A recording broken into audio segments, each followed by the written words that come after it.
Allez, bonjour à tous, ou bonsoir plutôt, ça dépend du moment où vous regardez cette vidéo. Merci de m'accueillir dans votre petit groupe. C'est vraiment un privilège pour moi de permettre de prolonger la réflexion sur ce que j'ai commencé à parler dimanche passé. Alors quel est mon but au travers de ces vidéos? C'est de vous permettre de vous lancer dans différents débats et sur différentes pistes. Et j'aimerais d'abord rappeler les objectifs de base des petits groupes en semaine. En fait, ce sont les mêmes que nous cultivons dans le PB de Saint-Dizier le dimanche, et je vais les mettre à l'écran là. C'est-à-dire que, il faut que mon ordinateur va bien passer, voilà. Donc c'est d'abord adorer. Alors comment on fait ça dans les groupes de maison? On adore Dieu au travers de nos prières, bien sûr. Je sais qu'il y a des groupes aussi qui peuvent prendre une guitare et chanter, et c'est bien aussi, mais on le fait, on adore Dieu au travers de nos attitudes. C'est aussi adhérer. Adhérer, c'est devenir un membre actif, un membre qui participe vraiment, qui est vraiment actif dans le groupe. C'est aussi apprendre. Apprendre, c'est devenir un disciple de Jésus en cultivant sa vie personnelle, sa vie, sa spiritualité, sa vie intérieure. Aider, c'est se servir les uns les autres, se rendre utile auprès des uns, auprès des autres, au travers des capacités que Dieu a déposées en nous. Et annoncer, c'est partager l'espérance qui nous fait vivre en Jésus. Si j'essaye de résumer en une phrase, alors on pourrait le faire de différentes manières, c'est le partage et la louange de Dieu dans une sincérité et une confidentialité nécessaires à l'échange. Voilà. Alors cette semaine, on commence avec une série qui va parler de la tentation. Je l'ai appelée Issue de secours, et avec ce bonhomme qui est dans un labyrinthe. Pourquoi passer tout un mois à réfléchir sur la tentation? Parce que la tentation, ou plutôt je devrais dire les tentations, peuvent prendre différentes formes selon les origines des gens, les caractères des gens, les projets de vie des gens, etc. etc. Du coup, c'est tellement facile de parler des tentations qui crèvent les yeux, dont on a l'habitude de voir, comme par exemple, j'en ai parlé dimanche, tentation de l'alcool, d'un produit addictif, la tentation par les plaisirs sexuels faciles, la tentation à les dépenses, les jeux, etc. Mais il y a des choses beaucoup plus subtiles dont on parle peu, et peut-être que vous allez parler de ça tout à l'heure. Il y a cité quelques tentations comme ça, plus subtiles, plus fines, dont on ne parle pas beaucoup, comme par exemple le repli sur soi. Moi qui suis un grand timide, un grand réservé, c'est une tentation, vraiment.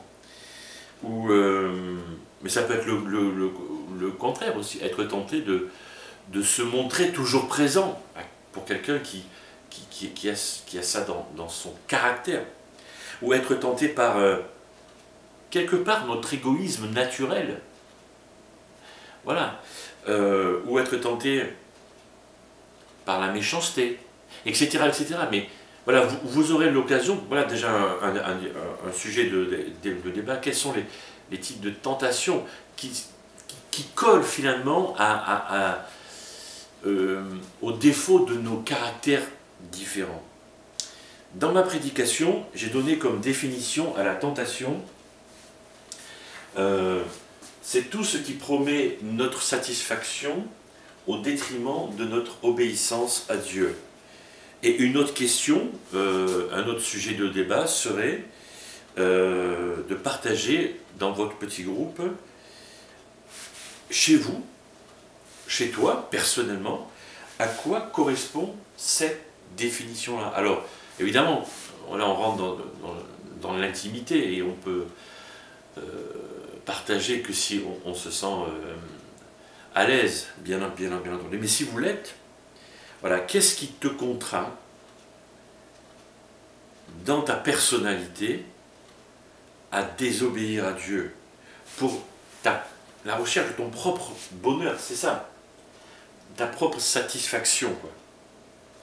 Et peut-être, je ne sais pas, hein, mais peut-être que Dieu a pour toi là, juste en verbalisant cette tentation-là, en verbalisant devant ton groupe, c'est peut-être l'issue de secours que Dieu a pour toi. Alors, on a vu ce texte de base qui va nous servir pendant tout au long de notre série, de 1 Corinthiens chapitre 10. Les tentations que vous avez connues ont toutes été de celles qui se présentent normalement aux hommes.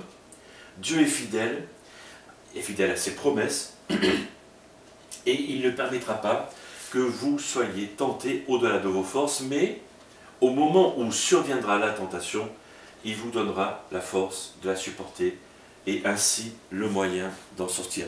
C'est vraiment le texte qu'on va revoir certainement tout au long de ce mois. Et dans ma prédication, j'ai aussi relevé 4 vérités sur la tentation. La première vérité, c'est « Être tenté n'est pas un péché ».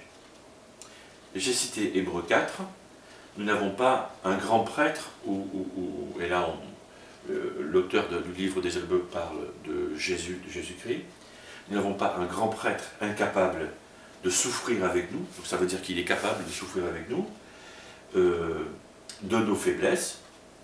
Au contraire, ce grand prêtre a été tenté en tout, comme nous le sommes, mais sans commettre de péché. Si ce Jésus, et j'en ai parlé dimanche, hein, qui est saint, hein, qui n'a jamais péché, a pu être exposé à la tentation, c'est bien que la tentation n'est pas un péché, c'est succomber à la tentation. Et si vous étiez là dimanche, j'avais pris l'exemple de la ligne, hein, entre la tentation et le péché, et c'est quand on repousse cette ligne, en fait quand on se pose la question où est la ligne entre la tentation et le péché, on est sûrement déjà en train de pécher. Et peut-être que vous allez discuter là-dessus. Est-ce que tu es en train de te poser cette question, je suis tenté, mais jusqu'où je peux aller? Et peut-être que quand tu te poses cette question-là, c'est déjà que tu es en train de pécher. Je ne sais pas, mais voilà, c'est peut-être un sujet de débat là aussi. La vérité numéro 2, c'est que nul n'échappe à la tentation. Tous les hommes, toutes les femmes sont tentés un jour ou l'autre, peut-être tous les jours, peut-être une fois par semaine, je ne sais pas. Bref, n'importe qui est tenté. Voilà. 1 Corinthiens 10, que celui qui pense être debout prenne garde de ne pas tomber.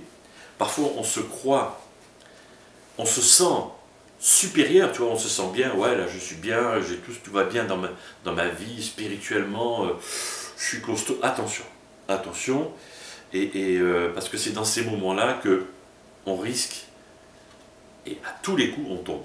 Voilà. Et peut-être que là, l'un ou l'autre aurait un partage à faire, s'il se sent libre de le faire, et confortable pour le faire aussi, d'un moment où il s'est senti dans cette position confortable, et où il a chuté.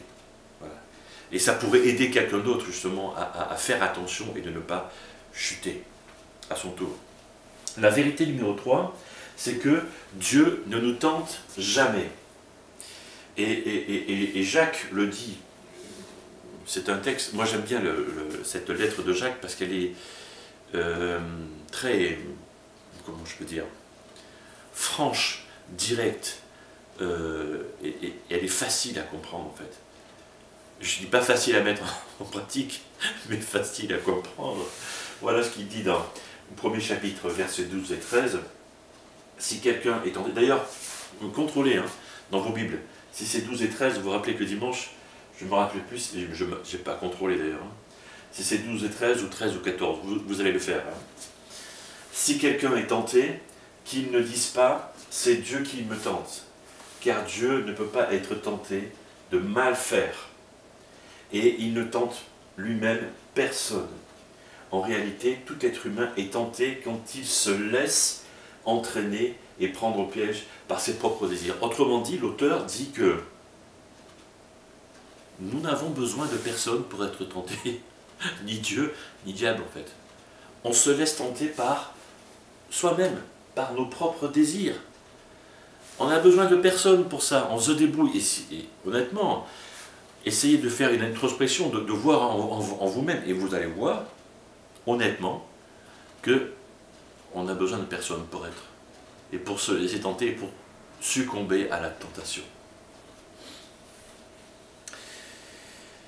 Dimanche, j'ai lancé aussi cette idée que, en citant Martin Luther, qui disait qu'un bon théologien a besoin de 3 choses. La prière, c'est parler à Dieu. La méditation, c'est écouter Dieu. Et la tentation, parce que c'est une invitation à dépendre de Dieu. Et j'ai un peu insisté là-dessus, parce que je trouvais ça très pertinent.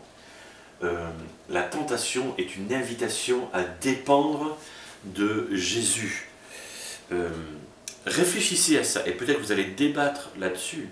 Est-ce que, et voilà une autre question, est-ce que finalement, ces tentations que Dieu permet dans nos vies, effectivement, il ne les produit pas, mais il veut les utiliser pour que nous grandissions? Ok. Et si Dieu permettait ces tentations pour qu'on soit plus proche de lui? Est-ce que ce serait pas top? Ok, voilà. Et je passe à ma 4e vérité, et j'en ai fini. C'est qu'il y a toujours une issue de secours.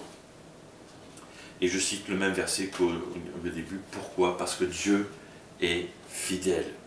J'aimerais juste prier et vous laisser débattre. Je ne veux pas prendre plus de temps, parce que je veux vraiment que vous, le Seigneur, travaille vos cœurs et vous transforme. Je vais prier. Seigneur, merci parce que, au travers de ta parole, tu nous transformes. Et merci pour les débats que mes frères et mes sœurs vont avoir maintenant. Et j'aimerais te prier pour que tu ouvres les intelligences, les pensées, les esprits, les cœurs, et que tu pénètres les cœurs, et que tu transformes les cœurs, et qu'ensemble ils puissent grandir devant toi, en honnêteté, en parole, mais aussi dans cette transformation nécessaire à nous tous, que tu veux, Seigneur Jésus, que tu libères ceux qui sont aux prises de tentation depuis peut-être des jours, des mois ou des années, que tu libères, je t'en supplie, Jésus-Christ, que tu libères mes amis de leur tentation et que tu leur ouvres des portes de secours, qu'ils les trouvent peut-être pendant cette soirée. Je t'ai prié par le nom précieux de Jésus-Christ. Amen. Voilà, à très très bientôt et très bonne soirée à tous.